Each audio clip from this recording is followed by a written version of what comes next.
एक ऐसा गांव जहां एक एक करके इंसानों की बलि ली जाती है। आखिर इस बलि की सच्चाई क्या है? गांव में श्राप या कोई शैतानी रूह का कहर? पूरा रहस्य जानने के लिए वीडियो में अंत तक बने रहिए। ठंड का समय था। रामू अपने खेत में काम करके घर आ रहा था।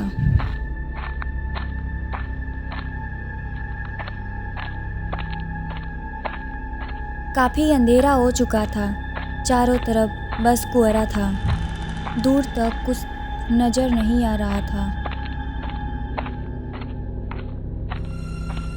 फिर उसे ऐसा लगा कि कोई उसके साथ साथ चल रहा है। वह थोड़ी देर के लिए रुक गया, लेकिन किसी की कदमों की आवाज़ अभी भी आ रही थी। वह पीछे मुड़ा।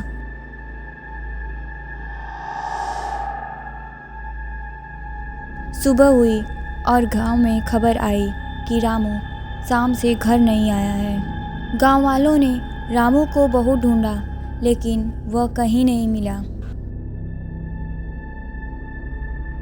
अगले महीने रोहन अपने दोस्तों के साथ खेलने के लिए शाम को बाहर गया।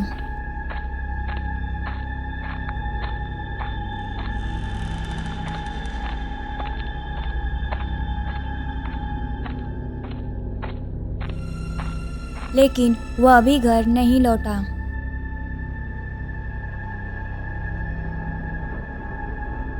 गांव वाले उसी रात को रोहन को ढूंढने के लिए निकल गए।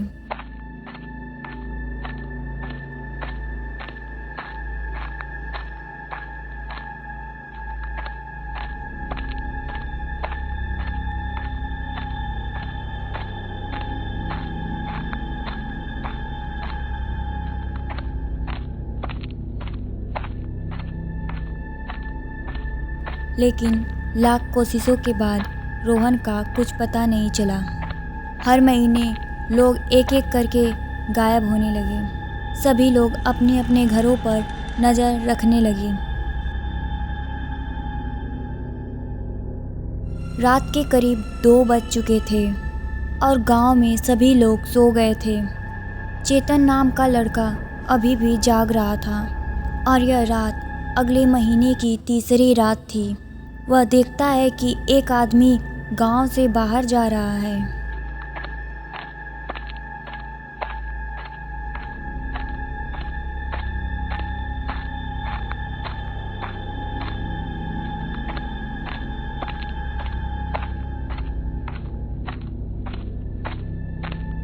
चेतन तुरंत सरपंच को बुलाया और वह दोनों उस आदमी के पीछे जाने लगे।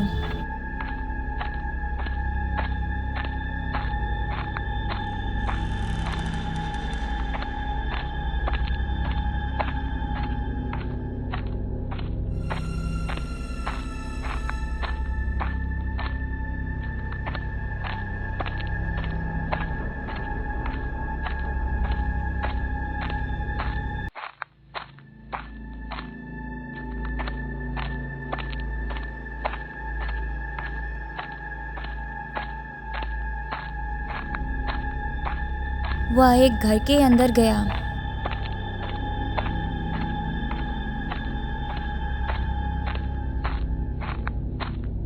वह दोनों बाहर से ही उसको छुपकर देख रहे थे।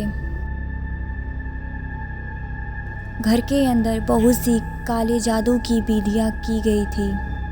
वह दोनों समझ गए कि यह और कोई नहीं बल्कि उनके गांव का एक तांत्रिक है। तभी वह तांत्रिक घर से बाहर आता है। उसके साथ एक छोटी सी बच्ची थी।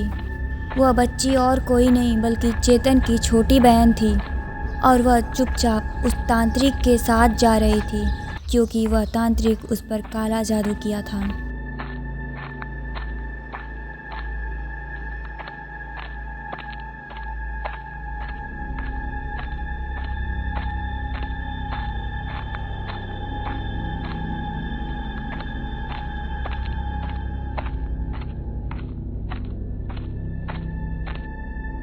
वह एक कुएं के पास रुक जाता है। कुएं से दूर से ही अजीब सी दुर्गंध आ रही थी। ऐसा लग रहा था कि कोई बहुत बड़ा जानवर मरा है। वह दोनों समझ गए कि आखिर उस कुएं से ऐसी दुर्गंध क्यों आ रही है। वह तांत्रिक उसके बहन को मारने ही वाला था, तभी वह दोनों उसको पकड़ लेते हैं और पूछते हैं कि वह ऐसा क्यों कर रहा है। वह उनसे कहता है कि अगर वह इस बलि को नहीं देगा तो वह मारा जाएगा। मैंने अपनी शक्ति बढ़ाने के लिए एक आत्मा को कैद किया था। वह आत्मा बहुत बुरी है।